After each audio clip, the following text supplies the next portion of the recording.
Hi friends, welcome to வெட்டி சமையல். இன்றைக்கி நம்ம சேனலில் பார்க்க போகிற ரெசிபி என்ன ரெசிபினா கிட்ஸுக்கான ஒரு ஹோம்மேட் ஆர்லிக்ஸ் பவுடர் தான் பார்க்க போகிறோம்.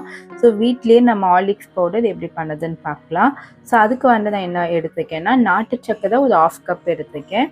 அதுக்கப்புறமா கோதுமை மாவு ஒரு 1/2 கப்பு, பால் பவுடர் ஒரு 1/2 கப்பு, அதுக்கப்புறமா 1/2 கப் ஃபுல்லாக நம்ம மிக்ஸ்டு நட்ஸ் எடுத்துக்கலாம். என்னென்ன நட்ஸ் எடுத்துக்கேன்னா, முந்திரி, பாதாம், பிஸ்தா எடுத்துக்கேன்.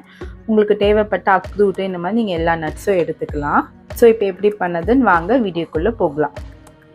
ஃப்ரெண்ட்ஸ், இப்போ இந்த மாதிரி ஒரு பேன் வச்சுக்கோங்க, எம்டி பேனு. இப்போ இதில் நம்ம ஃபஸ்ட் ட்ரை நட்ஸ் எல்லாம் நம்ம நல்லா ஃப்ரை பண்ணி எடுத்துக்கலாம். நல்லா ஒரு லோ ஃப்ளேமில் வச்சு நல்லா கருகாமல் நல்லா ஃப்ரை பண்ணி எடுத்துக்கோங்க.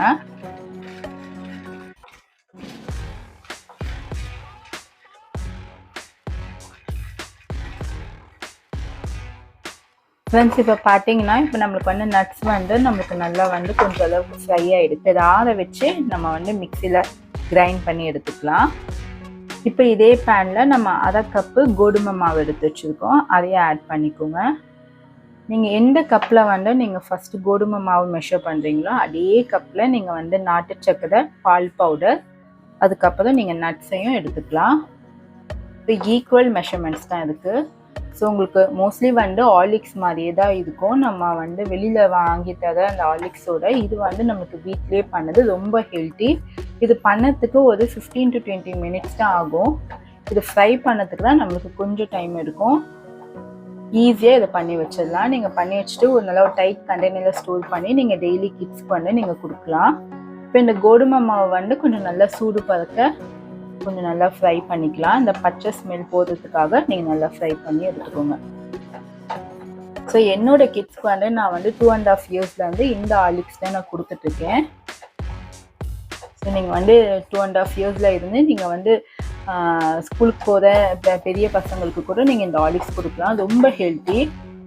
ஃப்ரெண்ட்ஸ், நம்ம இதையும் ஒரு பிளேட்டுக்கு சேஞ்ச் பண்ணிடலாம். ஃப்ரெண்ட்ஸ், இப்போ பாருங்கள், இப்போ இது நமக்கு நல்லா ஆறி போயிடுச்சு. நட்ஸ் எல்லாம் நம்ம ஃப்ரை பண்ணது. இப்போ இதை இந்த ஒரு மாதிரி ஒரு மிக்ஸி ஜாரில் நம்ம ஆட் பண்ணி கிரைண்ட் பண்ணி எடுத்துக்கலாம்.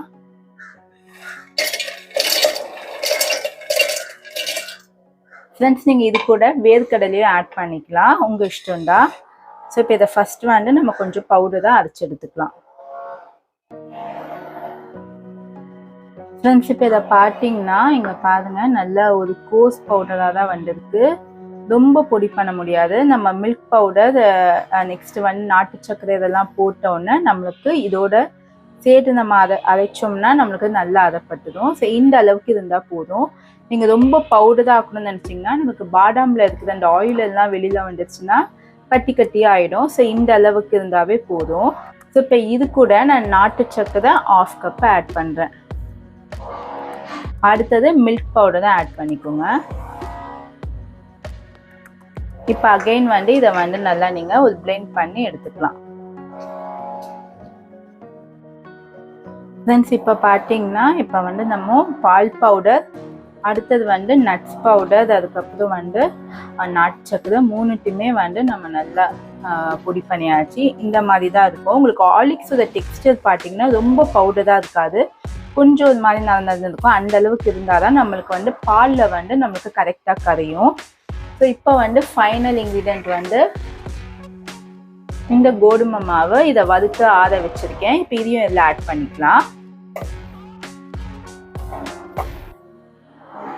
இப்போ ஃபஸ்ட்டு நம்ம ஒரு மிக்ஸ் பண்ணிக்கலாம் அடியில் இருந்து.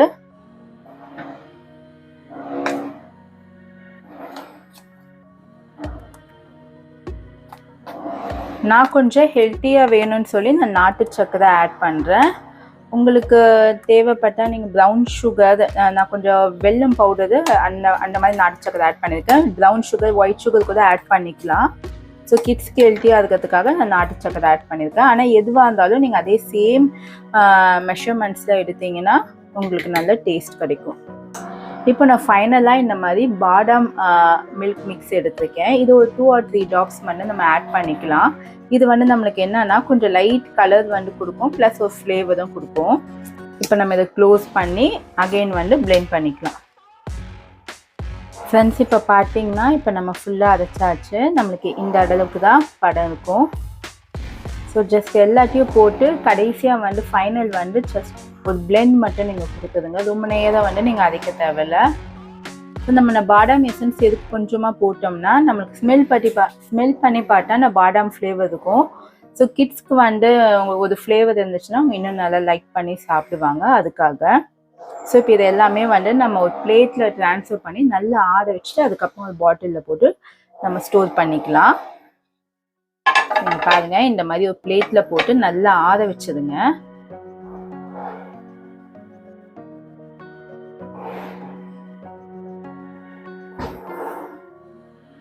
உங்களுக்கு நீங்கள் வந்து சாப்பிட்டு பார்த்தாலும் டேஸ்ட் வந்து நமக்கு கடைகளில் வாங்குற அந்த ஹார்லிக்ஸ் டேஸ்ட்டு தான் இருக்கும்.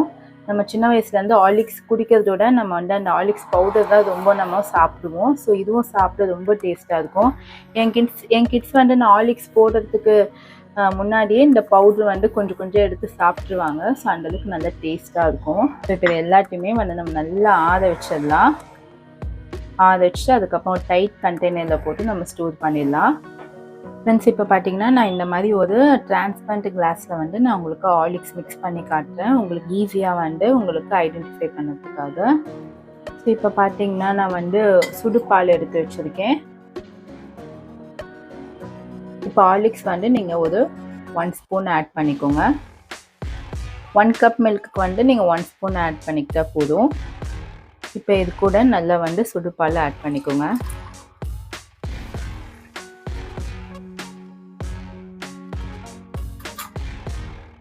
ஆட் பண்ணிவிட்டு இப்போ நல்லா மிக்ஸ் பண்ணிக்கலாம். நம்மளுக்கு வடிகட்டணும்ல எந்த அவசியமே இல்லை. நம்மளுக்கு நல்லா பால் வந்து நல்லா வந்து ஹார்லிக்ஸ் வந்து மிக்ஸ் ஆகிடும். நீங்கள் நார்மலாக நீங்கள் கடையில் வாங்குகிற ஹார்லிக்ஸ் வந்து நீங்கள் எப்படி மிக்ஸ் பண்ணி குழந்தைங்களுக்கு கொடுக்குறீங்களோ நீங்கள் அதே மாதிரியே கொடுக்கலாம். கொஞ்சம் சில்டு மில்காக இருந்துச்சுன்னா நீங்கள் வந்து கொஞ்சம் நல்ல பாலை வந்து அடிச்சுக்கோங்க 2 கப்பில் வச்சு. இப்போ இது பால் வந்து சூடு பாலாக இருக்கிறதால நான் அப்படியே மிக்ஸ் பண்ணிட்டேன். நம்மளுக்கு அடியிலலாம் வந்து ஹார்லிக்ஸ் வந்து எதுவுமே தங்காது. உங்களுக்கு கலர் பார்த்தீங்கன்னா இந்த கலரில் தான் இருக்கும். நம்மளுக்கு ஃப்ளேவர் வந்து அந்த பாதாம் மிக்ஸ் கொஞ்சம் போட்டதால் கொஞ்சம் நம்மளுக்கு ஃப்ளேவர் வந்து கொஞ்சம் அந்த ஸ்மெல் வந்து பாதாம் மிக்ஸ் இருக்கும்.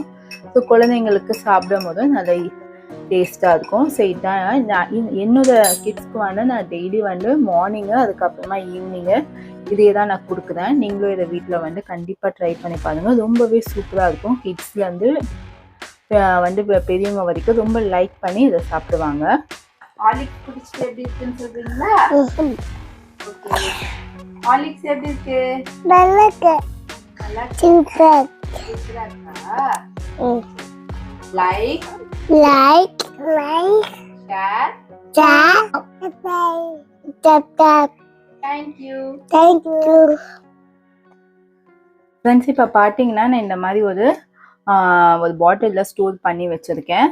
ஸோ 3 to 4 months வரைக்கும் நீங்கள் இதை வந்து நல்லா நீங்கள் வச்சு ஸ்டோர் பண்ணி நீங்கள் பசங்களுக்கு கொடுக்கலாம். ஸோ ஃப்ரிட்ஜில் வைக்கணும்னு அவசியம் கிடையாது. தண்ணி படாதபடி பார்த்துக்கோங்க. ஸோ இந்த ரெசிபி வந்து உங்களுக்கு எப்படி வந்துச்சுன்னு சொல்லி நீங்கள் ட்ரை பண்ணிவிட்டு எனக்கு ஃபீட்பேக் சென்ட் பண்ணுங்கள். இதை என்னோட சேனலை ஃபர்ஸ்ட் டைம் பார்க்குறீங்கன்னா என் சேனலை சப்ஸ்கிரைப் பண்ணிக்கோங்க. உங்கள் ஃப்ரெண்ட்ஸ் ரிலேட்டிவ்ஸ்க்கு ஷேர் பண்ணுங்கள். சுவையான உணவுடன் ஆரோக்கியமான வாழ்வு. தேங்க்யூ.